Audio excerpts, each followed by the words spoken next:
Hi friends. அதாவது இந்த மாதிரி பட்டு துணியில் வந்து வீட்லேயே நீங்கள் தைக்கிறீங்கன்னா இது மாதிரி பிரிஞ்சுட்டு வரும் இல்லைங்களா, அதுக்கு ஓவர்லாக் அடிக்க தேவையில்லை. ஏன்னா ஓவர்லாக் அடித்தா ரொம்ப பல்ஜியாக இருக்கும். நம்மளுக்கு வந்து திரும்ப திரும்ப இந்த போடும்போது ஒரு ஃபிட்னஸ் வராது.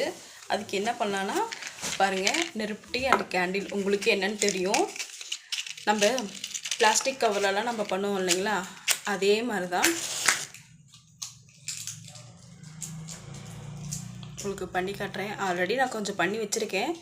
சரி, உங்களுக்கோசரம் நான் பண்ணி காட்டுறேன். இப்போ பாருங்கள்,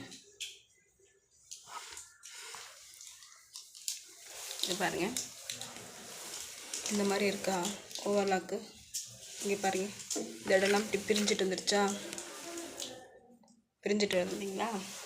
இப்போ பாருங்கள், லைட்டாக பண்ணால் போதும்.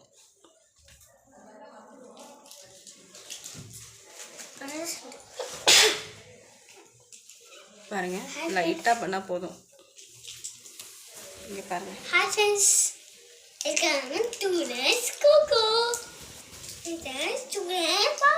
பாருங்கள், இந்த மாதிரி பண்ணால் நம்மளுக்கு பிரிஞ்சுட்டு வராது.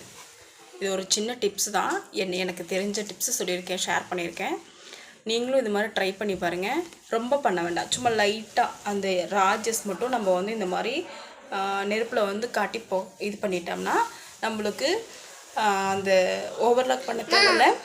அதே மாதிரி இது பிரிஞ்சுட்டு வருங்கிற ஒரு பயம் இல்லை. நான் என்னுடைய இதை வந்து ஷேர் பண்ணியிருக்கேன். உங்களுக்கு பிடிச்சிருந்தா ஷேர் பண்ணுங்கள், கமெண்ட் பண்ணுங்கள். தேங்க்யூ.